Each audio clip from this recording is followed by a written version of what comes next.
sight right off the U.S. coast, a super pod of dolphins suddenly showing off. From ABC News World Headquarters in New York, this is World News Tonight with David Muir. Good evening, and just in tonight, as President Trump reached a deal with Ukraine's President Zelensky, what we have just learned here. But we do begin tonight with this near disaster on the runway at Chicago's Midway Airport, a passenger jet coming in for landing. When another jet crosses the runway, the passenger jet landing and racing to pull the plane back up with just seconds to spare. The chilling video tonight showing Southwest Airlines Flight 2504 arriving from Omaha, Nebraska, when the pilots see that private business jet right there on the left about to cross right in front of them.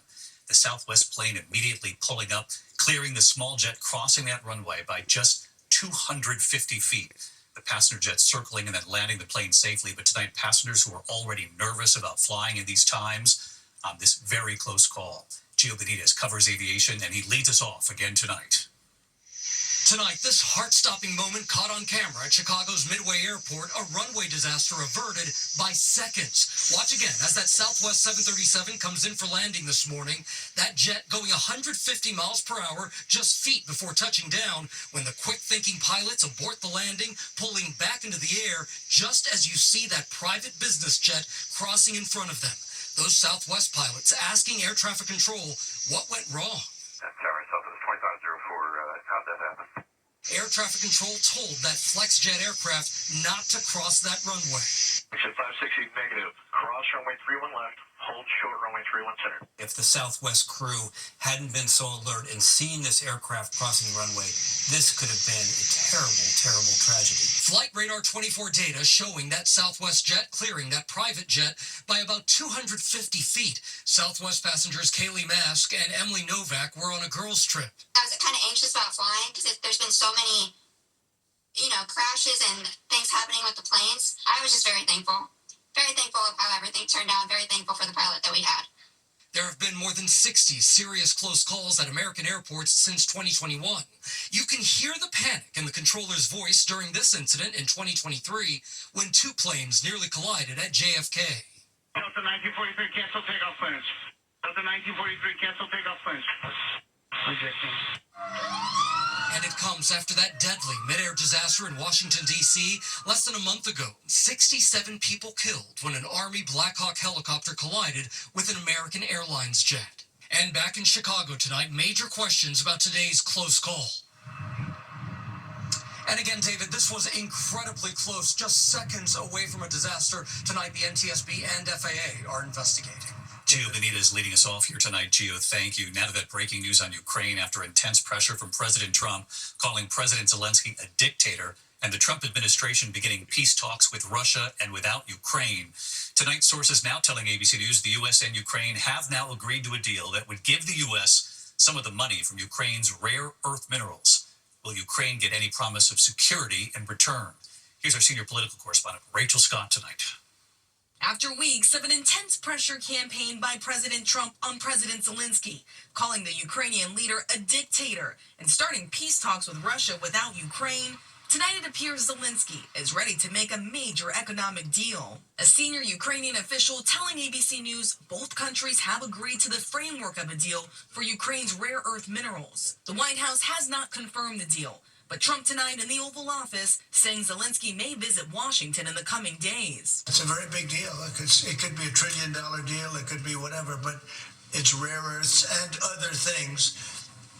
And look, we're spending hundreds of billions of dollars on Ukraine and Russia fighting a war that should have never, ever happened. The president asked, what will Ukraine get in return? With Ukraine and this mineral deal, what does Ukraine get in return, Mr. President?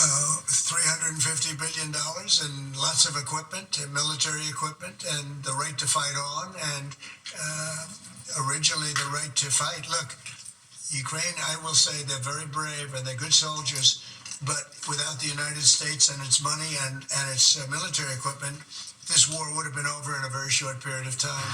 The U.S. has actually provided $119 billion to Ukraine in its fight against Russia. Zelensky was hesitant to strike a deal when presented with a plan. Ukrainian officials say the U.S. made no promise of security guarantees.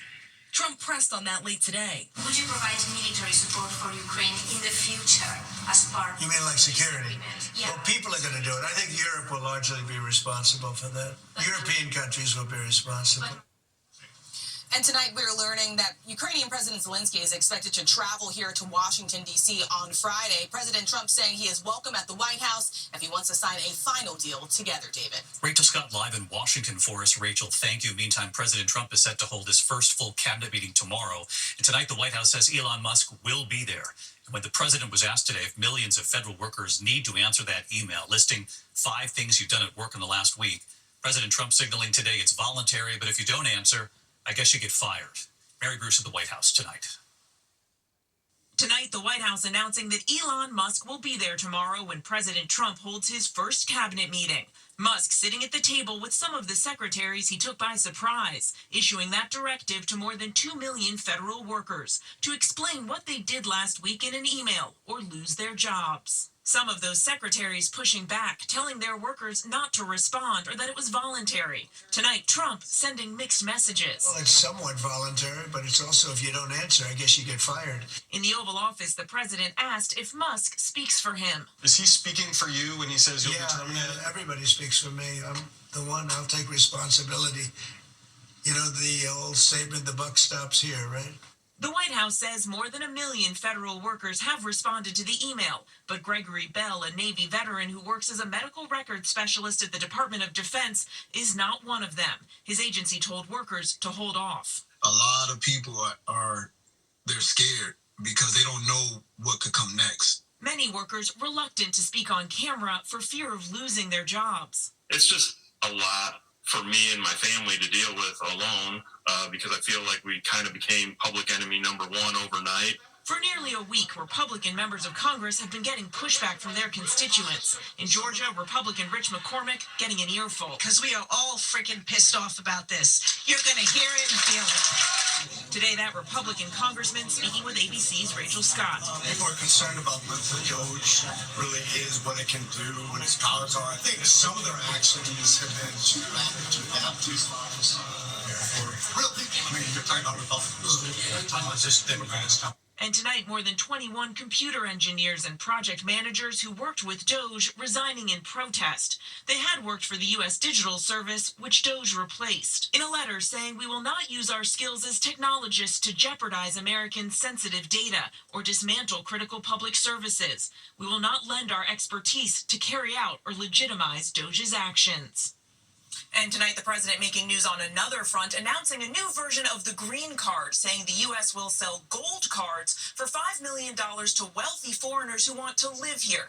He says the immigration program, which he says he may call the Trump Gold Card, will be a, quote, very strong path to citizenship. And while he hasn't yet released the details, he says the program will likely start in roughly 2 weeks, and he estimates the U.S. could sell more than 1 million of these gold cards. David. Mary Bruce live at the White House tonight. Mary, thank you. Now to an arrest in Texas tonight at Dallas attack. Well, Pierre, thank you. Now to the mysterious deaths of 3 American women while on vacation at a resort in Belize. What resort staff found in their hotel room. Here's ABC's Matt Rivers tonight. This luxury beachside resort in Belize now at the center of an investigation into the deaths of 3 American tourists found in their room by hotel staff. Inside one of the rooms, they came across the lifeless body of 3 female persons. Police saying surveillance video shows the group of women in their 20s coming back from a tour Thursday evening. They went back to the room, didn't leave the room. After multiple attempts and no response, housekeeping alerting hotel management Saturday they had not been able to reach the guests in that room, eventually using a master key to get inside. It's heartbreaking. Kathleen Hubbard, staying at that resort, describing the tragic scene. We knew something was going on because we saw the ambulances, we saw the police. Investigators now trying to determine a cause of death. Police say they're testing the room for carbon monoxide, but added alcohol and gummies were found in the women's room. We're not saying at this time that the gummies caused death, but we're looking at every possibility. And David, police are now saying that they are retracing this group's steps, seeing where they went, what they ate, all while waiting for autopsy results. David? Matt Rivers with us tonight. We appreciate it, Matt. Back in the U.S., into the economy, and to a troubling new forecast when it comes to the price of eggs. Now predicted to rise more than 40% this year, double the prediction just a month ago. And tonight, what more restaurants now say they're being forced to do. Here's Ariel Reshef. Tonight, with a nationwide egg shortage from bird flu, the USDA now warns the price of eggs is expected to jump more than 40% this year, double the increase projected just last month. The prices are really high. Scarcity, $10 a carton. I don't really think twice about that. And more restaurants are passing those high costs on to customers. The Denny's chain is now joining Waffle House, adding a temporary surcharge to meals with eggs at some of their 1,300 locations. The price for a dozen eggs on average is up 96% over the last year. The beloved Hungarian pastry shop in New York City goes through 30 dozen eggs every day. Those cases have all doubled in price in the last month. Easy. Some of them more. And you're eating that cost right now? Entirely. With the cost of eggs soaring, owner Philip Benuris says it's only a matter of time before he's forced to hike prices. We're getting pinched, and I don't know where it's going to stop, and that's the problem. And David, with Easter just around the corner, driving demand for eggs even higher, some business owners tell us they are worried this could get even worse. The Trump administration is expected to unveil its plan to curb the bird flu as soon as this week. David? All right, Ariel, thank you. Meantime, the price of eggs contributing to what appears to be a significant drop in consumer confidence in this country. The Conference Board survey showing a 7-point drop in confidence in February. That's the largest drop since August of 2021. Analysts expected just a 2-point drop. Consumers reporting concerns about those rising prices and about President Trump's potential tariffs, fueling fears of higher inflation. Tonight, the Supreme Court ruling a death row inmate in Oklahoma must get a new trial now. Richard Glossip, convicted of capital murder in 1998, was scheduled for execution 9 times and ate his last meal 3 times.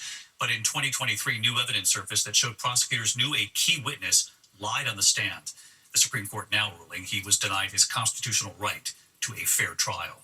When we come back tonight, the measles outbreak in the U.S., it's widening tonight, and what has authorities so concerned about this? Also, this mysterious illness overseas that potentially turns deadly within hours of becoming ill, already blamed for more than 50 deaths. In the U.S., this scheme to steal Elvis Presley's home and what's now happened tonight. And then look at this, the remarkable moment right off the U.S. coast you have to see. The super pod of dolphins, thousands of them, and the captain who was right in the middle of it all. He's right here tonight. Tonight, health officials are sounding the alarm over the expanding measles outbreak in Texas. 34 new cases reported, 124 cases now in all.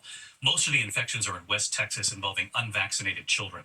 Officials in San Antonio now warning a person from the outbreak area diagnosed with measles visited several locations in San Antonio while contagious. Daycare facilities are on high alert watching for possible symptoms. Tonight, an alarming mystery illness is now being blamed for more than 50 deaths in the Democratic Republic of Congo. The World Health Organization believes the illness broke out in a village where 3 children died after eating a bat. Symptoms include fever, vomiting, and internal bleeding. More than 400 cases now reported in the last 5 weeks. In nearly half of the fatal cases, patients died within 48 hours of becoming ill.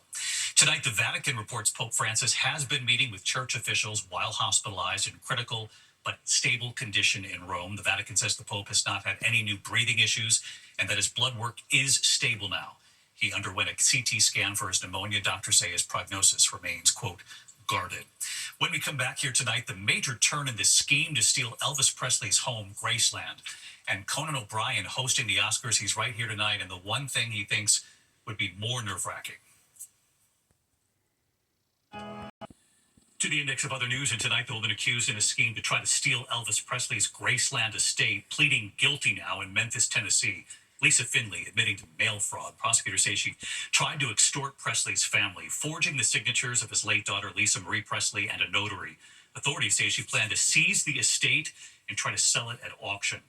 Our countdown to the Oscars right here on ABC, now just 5 nights away. Conan O'Brien hosting for the first time this year and speaking with our Lara Spencer. Lara asking him just how nerve-wracking this is. On a scale of 1 to 10, how scary is thinking about that you were about to host the Oscars? Okay, I'm going to say the gig that might be more intimidating than the Oscars is the White House Correspondents' Dinner. Because at the White House Correspondents' Dinner, you're in front of the press corps. That's not a fun crowd. It's true, Lara's full interview with Conan tomorrow morning right here on Good Morning America. And, of course, the Oscars air Sunday night right here on ABC beginning at 7 p.m. Eastern. When we come back here tonight, the captain who suddenly found himself in the middle of thousands of dolphins. They're dancing the waters right off the U.S. coast, and you have to see this.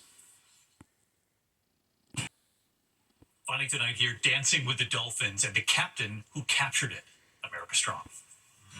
Tonight in Monterey, California, the spectacular rare sight.